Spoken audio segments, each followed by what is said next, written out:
전라남도 서남단에 위치한 항구도시 목포. 근대화 시기 우리나라 3대항이 손꼽히던 곳이었지만 1911년 상수도 공급을 시작한 이후에도 삶의 근간인 식수를 확보하기 위해 고난의 역사를 이어온 곳이다. 목포 상수도. 갈증에 타는 고난의 백년사를 돌아본다.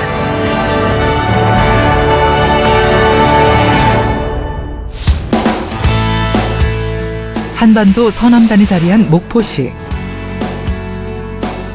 영산강 하구와 바다로 연결되는 지리적 요충지로 조선시대 수군의 진영이 배치되었던 곳이다. 목포지는 호남과 경상도로 잇는 세곡 운반로 길목에 자리하고 있어 중요한 수군진으로 주목받았다. 목포진 성은 1501년 연산군 7년 무렵에 쌓았는데 그 규모는 석축둘레 1306척, 높이 7척 34촌이었으며 우물과 못이 각 1개소씩 있었다고 한다. 목포는 남도의 젖줄 영산강과 서남해의 다도해가 만나는 결절점에 있습니다. 또 호남뿐만 아니라 영남의 좋은 곳까지 이곳을 통과하게 됩니다. 그리고 외구를 막는 최후의 저지선이기도 하죠. 이와 같은 중요한 위치였기 때문에 일찍이 수군진이 설치되었었습니다.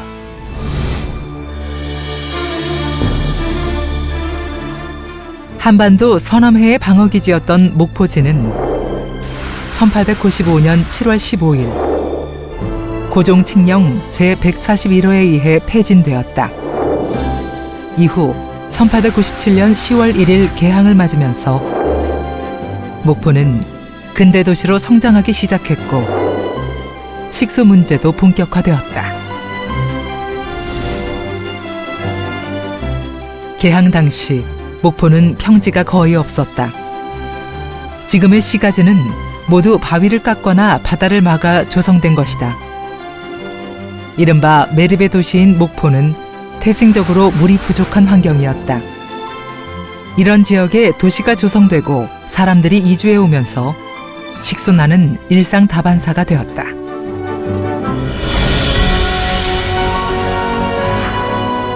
개항 이후 조선인들의 거주지였던 북교동의 큰 샘, 죽동의 쌍샘 등 크고 작은 우물들이 있었다. 인근 지역 사람들은 물지개를 지고 물을 길어다 먹었다. 아침 7시에 이제 물을 이제 공급을 하는데 새벽 5시면 줄을 쓰기 시작합니다. 줄이 여기서 시작해서 저 뒤에까지 한 200m 줄을 씁니다. 여기서 쭉 나가시면 저쪽에 큰 대로가 나옵니다. 대로 있는 데까지 나오고 그 다음에 이제 줄을 못 쓰는 사람은 옥단이한테 부탁을 하죠. 오후에 2시나 저녁 7시에 그 물을 가져가려는 사람들은 이렇게 번호표를 줬습니다. 그래가지고 오후 뭐 몇 번, 그리고 저녁에 몇 번, 이렇게 해서 물을 배급을 받았죠. 목포의 물은 양도 부족했지만 질도 좋지 않아 각종 질병의 원인이 되기도 했다. 이러한 물 부족은 조선인만의 문제가 아니었다. 어렸을 때는 목포가 물이 굉장히 수도가 없어서 물이 굉장히 귀했습니다. 아주 먹을 물도 제대로 저장할 수 없는 그런 형편이 될 정도로 저랬는데 그러다 보니까 공동수도가 이 근처에 있었는데 너무너무 사람이 많아서 저는 받을 수가 없어가지고 없는 곳을 찾다가 보니까 멀리까지 가게 됐거든요. 그래서 그 생각을 지금도 떨치지를 못하고 아껴 쓰느라고 많이 전략하고 삽니다. 이곳에서는 물을 구하는 일이 대단히 어렵습니다. 비용도 많이 듭니다. 때때로 얼굴이나 손을 씻을 정도의 물을 구하지도 못하곤 합니다. 목포에서 선교 활동을 펼치던 선교사들은 직접 우물을 만들었다. 지금 저희 학교가 있는 이 지역은 원래 야산이었습니다. 근데 그 산에 원래 자연 물이 조금 나오는 그런 샘이 있었지요. 근데 선교사님들이 와서 보시고 이 동네에 사시는 분들이 먹는 물이 아주 부족하다는 것을 보고 그 샘을 조금 더 키우고 확장을 하고 좀 깨끗하게 정비를 해서 주민들이 물을 마실 수 있도록 그렇게 한 샘이고, 그 물을 지금은 사람이 식수로는 사용하지 않습니다만은 저희들이 그 샘을 귀중하게 지금도 보관을 하고 있습니다. 하여튼 그때 당시에는 이 샘이 이 지역의 주민들에게는 아주 중요한 식수원이었고, 지금도 그 식수로 사용해도 뭐 손색이 없을 만큼 깨끗하고 수량도 풍부하고 좋습니다. 그래서 그 선교사님들이 개발한 이 샘이 이 지역의 주민들에게 그때 당시에는 아주 중요한 식수원이었다, 이렇게 말씀드릴 수 있습니다.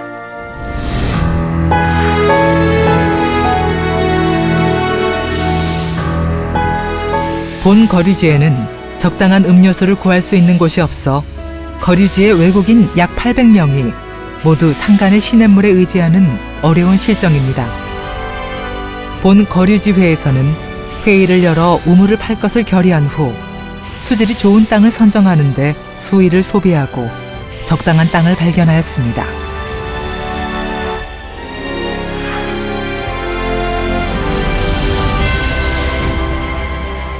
전부터 우물을 굴착하고자 각 철을 검사해보니 적합한 식수용 우물맥을 동항 제2등지단에 제17호, 제18호, 그리고 제19호 지구 내에서 발견했습니다. 그러나 그중 이 구역은 이달 28일 공매할 땅에 속하여 이를 한 개인이 소유한다면 장차 일반 거류민이 우물지를 얻지 못하여 근심이 될 것입니다. 목포는 이른바 매립의 도시였습니다. 이 뻘밭을 메꾸어서 도시를 형성했기 때문에 기본적으로 우물을 팔 수가 없었습니다. 또 유달산은 돌산이고 거기도 마찬가지로 많은 물을 품을 수가 없는 그런 환경이었습니다. 그래서 태생적으로 물 부족 현상이 심했고요.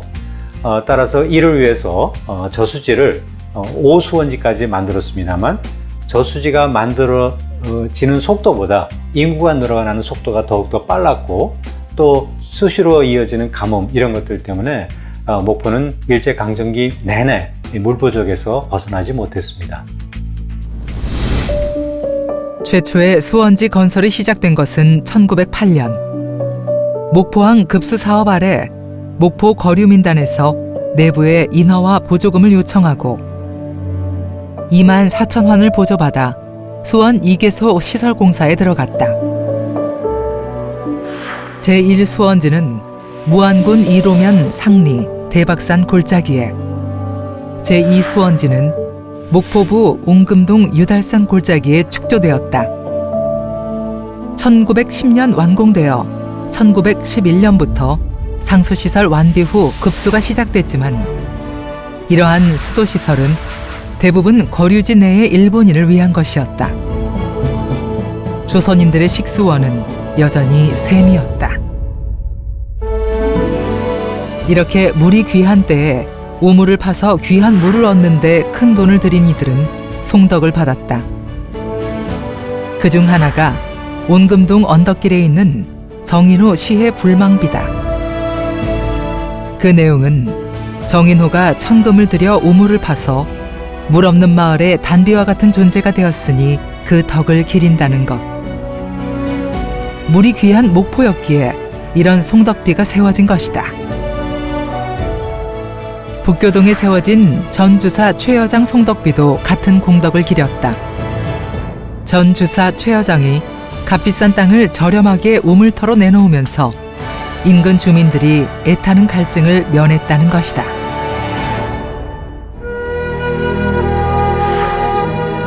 그럼에도 목포의 물은 여전히 부족했다. 오랜 수건 끝에 제1, 2수원지를 마련했지만 공급지역이 확대되면서 목포의 물 부족을 해결하기에는 턱없이 부족했고, 가뭄까지 겹치면서 1914년 3월 1일 단수 상황에 처하게 된다. 늘어나는 인구에 가뭄까지 겹치면서 급수 제한 조치가 반복되니 주민들의 생활은 더욱 어려워졌고 인심도 사나워졌다. 한때 3대항 6대 도시로 전성기를 누리던 목포. 그 발전을 위해 물 확보가 관건이었고 수원 확장 공사가 이어지며 제3, 제4, 제5 수원지가 축조돼 갈증은 겨우 해소되었다. 그러나 근본적인 물 부족이 해결된 것은 아니었다. 일제강점기 때 목포는 제5수원지까지 만들었지만 늘어나는 인구를 감당하기에는 더 이상 인근에 수원이 없었습니다. 따라서 유일한 방법은 영산강물인데 이건 그 조수와 합류하기 때문에 저 멀리 나주까지 올라가야 했습니다. 먼 거리의 영산강물을 얻는 그런 작업은 많은 노력 끝에 1957년에야 비로소 시도될 수가 있었습니다. 그러나 물의 양은 확보됐지만 물의 질이 문제였습니다. 영산강물은 광주 등으로 인해서 수질이 굉장히 나빴기 때문이죠. 따라서 이 수질을 지키기 위한 노력들이 그 후에 뒤따랐고 목포의 물 부족 문제는 거꾸로 목포를 환경운동의 선구로 만드는 그런 결과를 낳기도 했습니다. 송수시설이 준공된 이후에도 영산강 물싸움은 계속됐다. 1967년에는 70여일간 이어진 한발로 나주 비료공장과 목포시의 갈등이 심화되었다. 공장 용수가 필요한 나주와 식수가 부족한 목포 간 힘겨루기가 반복됐지만 비가 내리면 해갈되었다. 영산강 유역 농업개발 사업의 핵심을 이루는 영산강 하구원 공사가 착공 3년 만인 오는 12월 중순 준공을 앞두고 마무리 단계에 들어갔습니다. 영산강은 전라남도의 기름진 곡창지대를 걸으며 9개 고을 28만 정보의 농토에 젖줄구시를 해왔지만은 강 유역의 평야는 해마다 쏟아지는 35억 톤의 비가 이 강을 통해서 한꺼번에 서해로 흘러들어 홍수와 가뭄 피해를 함께 냈습니다. 하구원은 이미 완공된 상류의 4개 댐과 함께 이 영산강을 길들여서 물난리를 완전히 해소하고 재난을 안겨주던 강물을 100% 수자원으로 바꿔놓는 것입니다. 이 공사가 완성되면 5,500헥타의 농경지가 새로 조성되고 9만 5천 톤의 식량이 증산될 것입니다.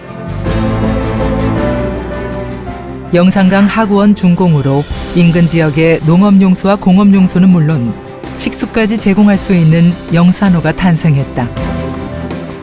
목포시는 영산호를 시의 항구적인 식수원으로 개발하기 위해 상수도 확장 계획을 세웠다.